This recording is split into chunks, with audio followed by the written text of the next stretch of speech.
Oops. Hi there. We have a special video today, live video today. Blanked out for a second. We have a special pillow too. We have a special pillow. We've been preparing for you and cracking ourselves up, so I hope you can laugh with us. But today we're going to talk about 2020. And today we're going to talk about goals for 2020. And I'm here with my darling friend, an amazing psychologist who's going to guide us through some great work. And we're just going to have a conversation. And I'd love for you to join in if you have any feedback or questions that want to help. But we're going to have a conversation about how to make 2020 an amazing year for you. And did you know, I heard this amazing statistic. Did you know that 95% of the people that make goals in the new year, they're done with their goals 15 days into it? Oh, I believe that. Isn't that amazing? 15 days. It's hard. So that's why we're coming on now. What is the date today? I'm like so in the moment, I don't even know the date. It's 23 days, so we can get you back on track and help you. And then if you haven't already made your goals, we're going to help you. So, all right, without further ado, Sara, can you start with how we should proceed with this? Sure. You know what? I'm a big goal setter. I love setting goals. It's harder to keep them and follow through with them, but I used to be in sales, and I learned about positive thinking and goal setting in sales and setting sales goals, and just how I can apply it to my life and help other people apply it to their lives. So goals are really, really important. They're like our map in life. And I heard once that those that don't have goals are destined to fulfill the goals of other people. And somebody that doesn't have goals and a vision for their life is like a little ship that's just kind of tossed amongst the waves, and just kind of goes in whatever direction really other people are kind of leading them towards. So it's really, really important to think about what you want in life and then figure out what your action steps are to get there. So that's goals. So 2020. Oh, here we go. Here we go with our glasses. So 2020 this year is about clarity of vision. 2020. It's also about balance. And so the thing of it is, we're talking about fertility, and what I experienced, I went through infertility myself. And also, it's my specialty. Of course, that's how I met Denise, and we worked together to help ladies build their family. And one of the things that I noticed for me personally, and also talking with the women that I've talked to, is we can get really out of balance and think about how very focused on fertility. It's very all-consuming, spiritually, financially, emotionally, psychologically.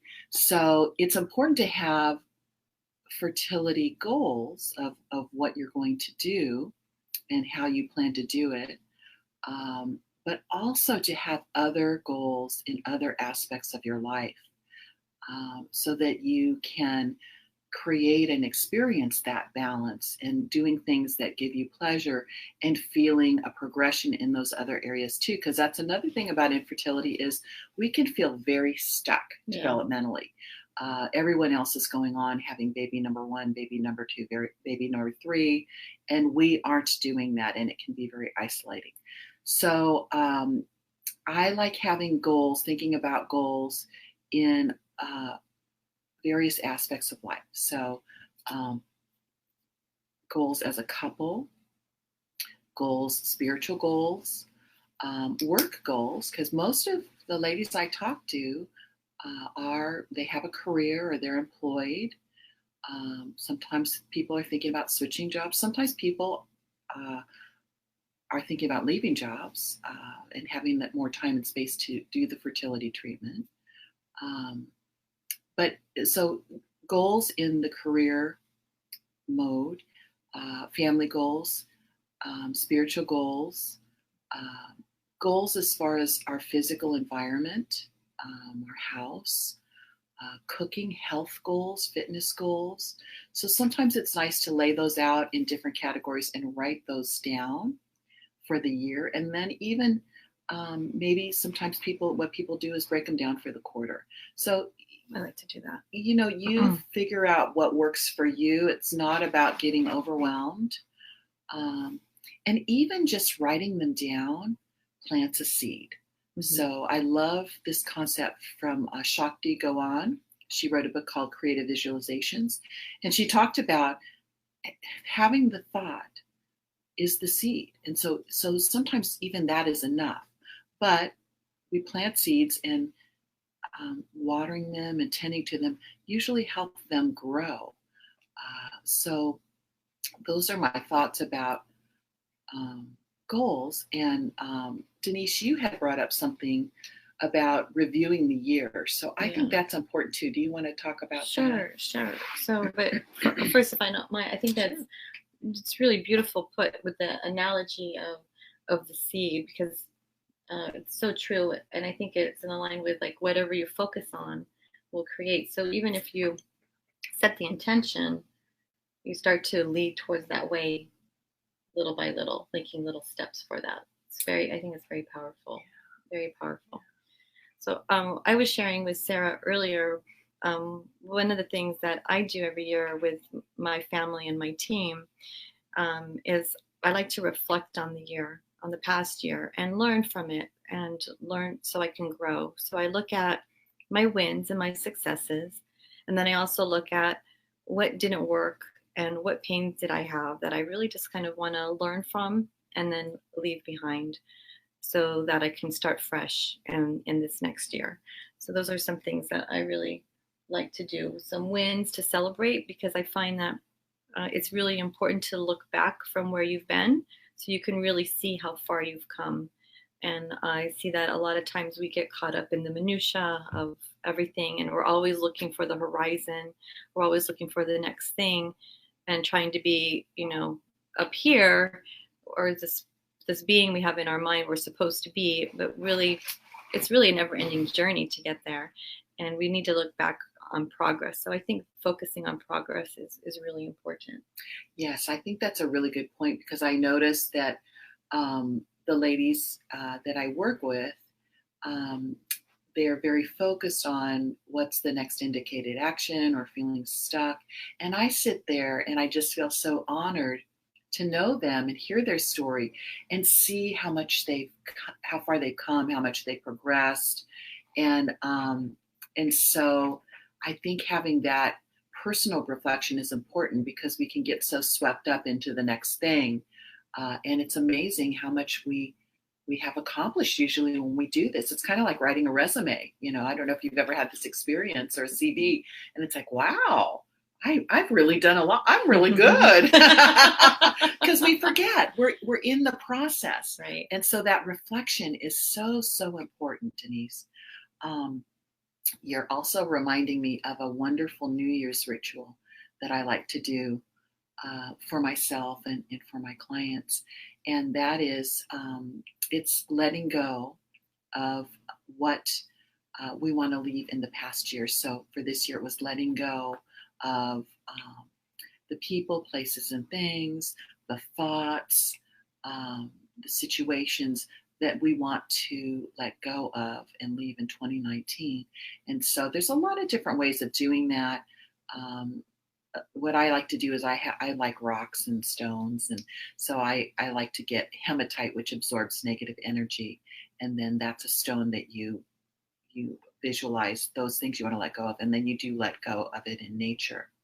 And then but you can also write all of this down, and then the next step after you create space is then I like to use a rose quartz stone, which is a fertility stone, by the way, and hold it in your palm and visualize the people, places, and things that you want more of, what you want to bring into your life for 2020. And again, you can alter this by writing those things down. And then you hold that touchstone, or you can put the writing in a place where you have access to it. So it just reminds you of those kind of things in your mind's eye. That's beautiful. I love that. And it's really because you have something tangible, something physical to just kind of remember and grab onto. And then that ritual of letting go and throwing it away, it's very powerful to do that. Yeah, it is a great ritual. I've had some people that didn't want to let go of the negative stone. Right? What about, so that's like, oh, that's interesting, you know. But there was probably some benefit they were getting from that negative thought, right? Because there's always, so that's really interesting. Yeah, it's kind of diagnostic of, oh, you have a hard time letting go of things. So yeah, so that's that piece in it. Very interesting. Yeah. Do you have any rituals yourself that you do for like any morning routines that you do to help get you to your goals? Oh, wow, that's a great question. I love that. So I like to, ideally, and it's hard to get back on track. I have to say this January, it's been hard. I took a break from work, and I felt like when I came back in January, I went from 0 to 200. But what I'm trying to get back to is I like to write in the morning. Oh. I like to start the morning off writing. I like to do what's called morning pages from the Julia Cameron's work, The Artist's Way. And so that really helps me have clarity. I write whatever's on my mind, 3 pages is what they recommend. And sometimes it's a list of to-do lists. It's my feelings, what's going on in my life. It's a great kind of a check-in first thing in the morning, and then I can move forward in my day. I also like to swim. Oh, you do? I like to swim. That's my exercise. And I just read something on Facebook, which is one of my favorite sources, about if you are sensitive or you're an empath, that it's really important for empaths to be in water. Oh. And because it's very cleansing, yes, and purifying. And so I'm like, oh, well, that's why I like to swim. And it also, you can take a shower. I mean, most people, that's a morning ritual. They get up, they take a shower. Sometimes people do it at night. But again, that's water. Right. Getting in water. Sometimes jacuzzi, at night to kind of wind down. So, all right. So you asked me about rituals. Did you say morning rituals, or did you just say rituals period? Well, rituals period, to help you get to where you want to be for this next quarter, next year. Yeah. So health goals. Yeah, I think it's just creating that structure, like, like with exercise. Now that's a big one, especially, I don't know about you, but I'm like noticing I had this break, and I took, I have this like extra, like, oh, where did that come from around my midsection? Well, it came from all that delicious food. So what I found for me is to create space in my schedule, and I have appointments. And so it's like, yes, this is very important. And this is an appointment with me. And so blocking in my calendar, exercise Monday, Wednesday, and Friday, blocking that time out. Yeah. So that's helpful. So important to calendar it. I always say if it's not on the calendar, it's not going to happen. We have to calendar our self-care too. Absolutely. And it's important. Before in the past, I wouldn't put it in the calendar, then I put it in the calendar, and then I would just okay, I've got some wiggle room, and I won't exercise on that day. And so then you're throwing yourself under the bus. Yeah. Yeah. So. Yes, you are. Yeah. I had a challenge this morning. I woke up, I don't know if you ever do this or not. I'm assuming that we all do this, but I woke up and it was so cold, and I had my tea, and I didn't want to leave the house. And it was like, Thursday's my day morning to exercise. I wake up every early so I can go exercise. And I literally wasted 15 minutes struggling with myself. You need to go. You won't go later. Oh, I can go later. Oh, no, you're so cozy now. Oh, no, you need to go. I went. So I was able to manage that because I started overthinking it. I find that sometimes when you're doing some of those things that you don't necessarily want to do, but that will take you there to keep you in alignment with your goals, you just got to do it and not think about it. Yeah. And, you're reminding me of a couple things. One is that I'm trying to have the discipline to do the exercise. And I did go Monday swimming with my daughter. So wonderful. And I felt so good afterwards. Right. And I had a conversation with myself like, why don't you keep doing this? You feel so good. It just made the whole day wonderful. Yes. So, these are the things that help us stay on track, Right. Staying in touch with how you're going to feel, what your alignment is at the end, and not necessarily at the beginning, right? Yeah, and working that self-care in. And it's simple things, it's simple things like having your favorite tea in a coffee cup. Mm-hmm. When I did the rituals. Yeah. When I'm doing my writing in the morning, I used to go out on the patio table when it was warm and listen to the birds and write there. And now it's so cold. But what I've been doing is I turn on my fireplace. Oh, that's nice. And I sit by the fire and I'm like, gosh, why didn't I do this before? It's like, fireplace only for company. No, I'm important too. Yeah. And it's just something that is soothing and gives me pleasure. Yeah. And when we're going through infertility, we need to really do those things that fill up our well because it's so depleting. It's so depleting, right? Yeah. Right. Yeah. Very good. Should I talk about vision boards or did you? Yeah, why don't you? So another thing I learned about was vision boards, and I love vision boards because they're a little bit different than goals. They're bigger, they're visual, they're global, and so I like to do a vision board every year. And sometimes, some years I've altered a board I've done before, but when I was going through my treatment cycle, I did a fertility. It was specific to fertility.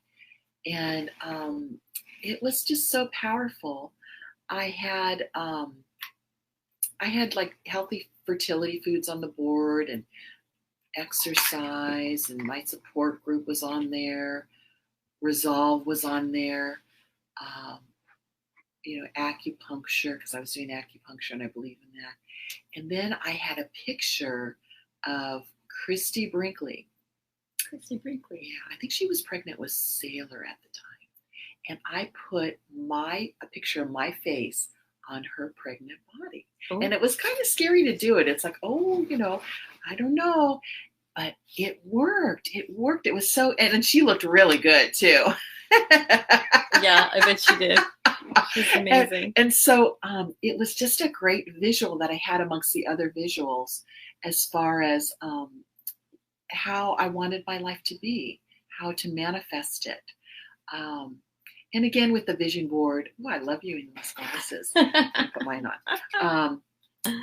It's all areas of your life. So you get to dream. You get to, I've got to take these off. So a vision board, what you do is you take a piece of, you can be different sizes, but some sort of piece of paper, and then you go through magazines and you pull out images that represent what you want to have in your life.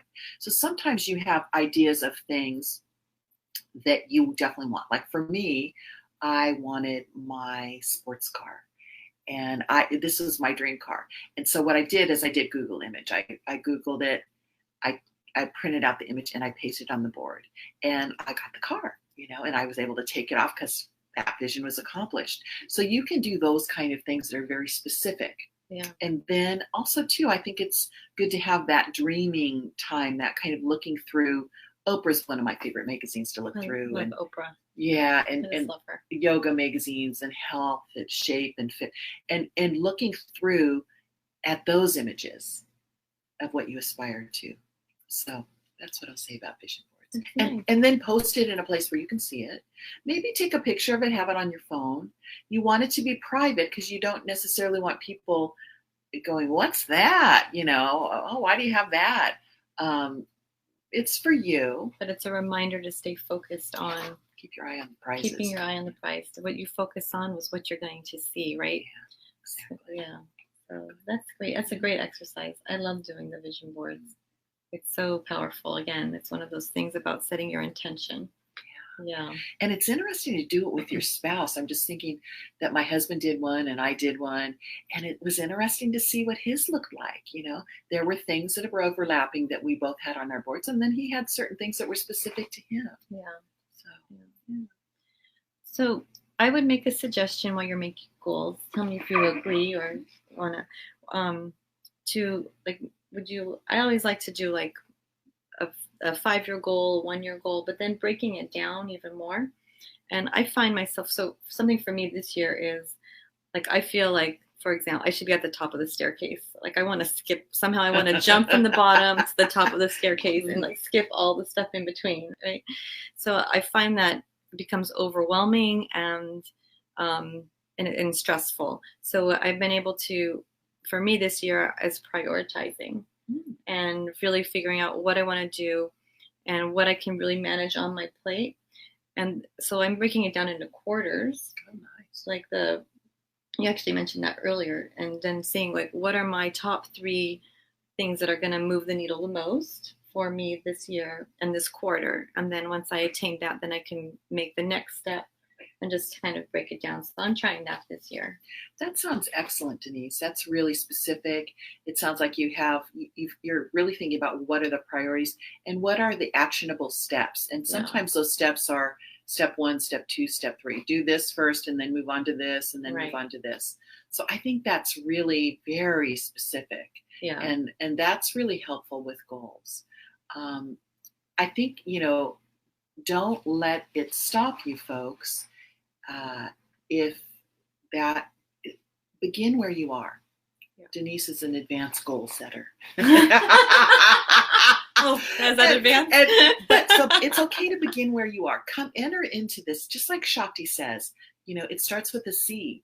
Yeah, I love that. Yeah. We use that a lot in fertility when we're preparing the body. It's got to get the soil ready. Yes. Yeah. And so and sometimes the seed just kind of blows out and it kind of blows in the wind. But if you plant it specifically, and that goes with fertility too. Yeah.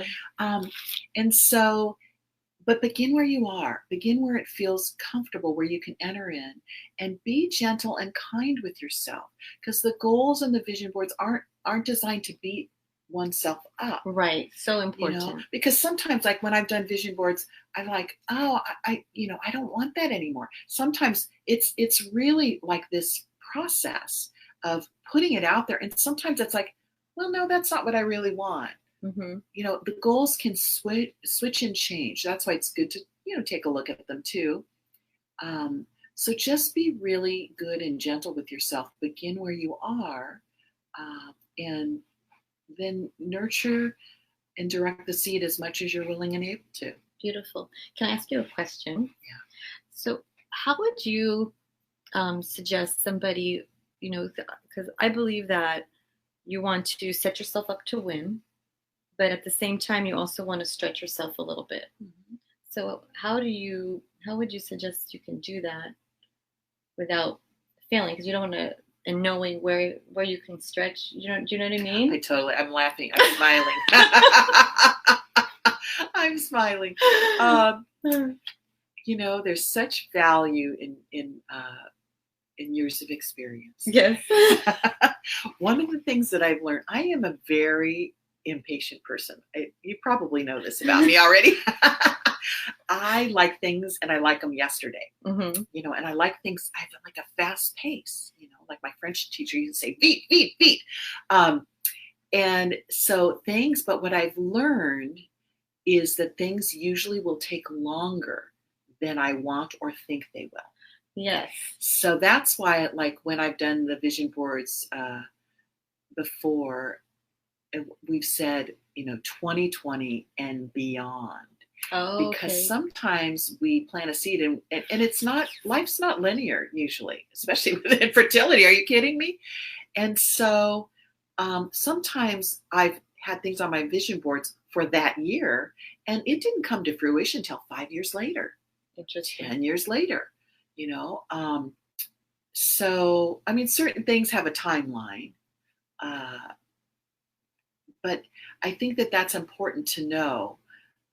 That it's just plant the seed and it may take longer than you think. Have faith too. I think faith is really important.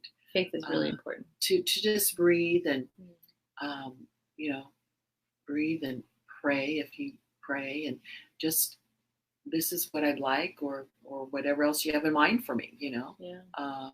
So that's what I'll say about that. I know. I love that because what I made that mean was that it's okay to push yourself and maybe you didn't attain it in this specific amount of time, but that doesn't mean you're not going to attain it. Exactly. And there's just sometimes things don't happen exactly the way we plan. Yeah, right? Life's what happens when we're making other plans. And in fertility, I love that. Mean, this is, the other one is man plans, God laughs. Right. And with fertility, it is so nonlinear for, I think, 99% of us, that it always is taking longer, and we did this, but now we need to do that, or we thought we were going to be having a transfer on this date, but now that's not going to work out, so we need to move it to next month. Or it's so circuitous, and so we go off on these paths that we didn't ever imagine we were going to go off on. Right. So it's just having a understanding and awareness and an acceptance of that. Yes. Thank you. You're welcome. That helped me. Awesome. No. Is there anything else we should share about goal setting to help them while they're doing their goal setting, their rituals? Breathing is always a good thing. Breathing's always a good thing. Yeah, and I think really we hit the highlights. Okay. It's important. So recap would be, you want to recap? You're good at recapping. I'm good at recapping. Okay, I'll do my best here. All right. So really taking your life and breaking it down into the different, that's fun, I want to put these on too. Break it down and putting it into the different, what would you call it, factors of your life. So like family, health, money, your relationships, your spiritual, what are you doing spiritually to nourish your spirit, and growth. Always growing is really important. Is that all of them? Right? Yeah. Making progress. And then Sara did a beautiful ritual. I talked about doing this ritual about reflecting on the past and taking a stone and thinking about the things of pain and things that didn't really work for you, that you want to be different, and just putting all that energy, that focus into the stone, and then throwing it away into nature. And she said hematite. Hematite. Yeah. It absorbs negative energy. And then again, thinking about the beautiful things that you want. Would you say that for the next year? Like, what do you want to attain for this year? And putting all those imageries and those thoughts into a rose quartz. And rose quartz also very specific for fertility, but it's a love stone too, right? Mm-hmm. And putting it in there, or even journaling, she mentioned, so that you can have that to look at and reflect. So it helps pull you forward into your goals, into who you want to become for this next year, which I love. I love that. I love that. And then we talked about, what else did we talk about? The rituals. Rituals and the vision board. And the vision board. Yeah, and being gentle with yourself. Yeah. Can I go in here? Sure. Yeah. Please. I'm looking at my back wall, and this printed piece is the prophet. Yeah, speak to us of children, and it's such a beautiful piece, and it really it's so beautiful. And I guess it makes me think about too that sometimes we have a goal and we attain it in a different way than we thought we were going to. So that really is about infertility. Is sometimes, we think we're just going to make love with our husband and have a baby, a lot of us early on. And then it turns into a medical medical events and tests and so on. And sometimes for people, and so then people go through IVF or the IUI or whatever, and that works. And then for some people, they can't use their own ovum, or they can't use sperm of their husband. And so that's a loss, and that's difficult. And then sometimes they move on to donor sperm and ovum, or they move on to surrogacy, they can't carry, or they move on to adoption. And so it's this path, again, a circuitous route. But really, the eye on the prize, what I tell my clients is, if you want to have a baby, you will have a baby. It may not happen the way that you thought it would. And you're here, so it probably isn't happening the way you thought it would. But if you want to have a baby, if you want to be a parent, you can. So it's like, keep your eye on the bigger picture too. That's important. That's nice. Keep your eye on the bigger picture. Very nice. Thank you, Sara. So here's to a great 2020, and may you have the best year ever yet. And yay. So thank you for joining us today, and we will see you. Are we going to do Valentine's Day? I would love that. Okay. We will see you on Valentine's Day, and we will share with you then. So make it a great year, and here's to your health, happiness, and fertility. Bye-bye. Bye.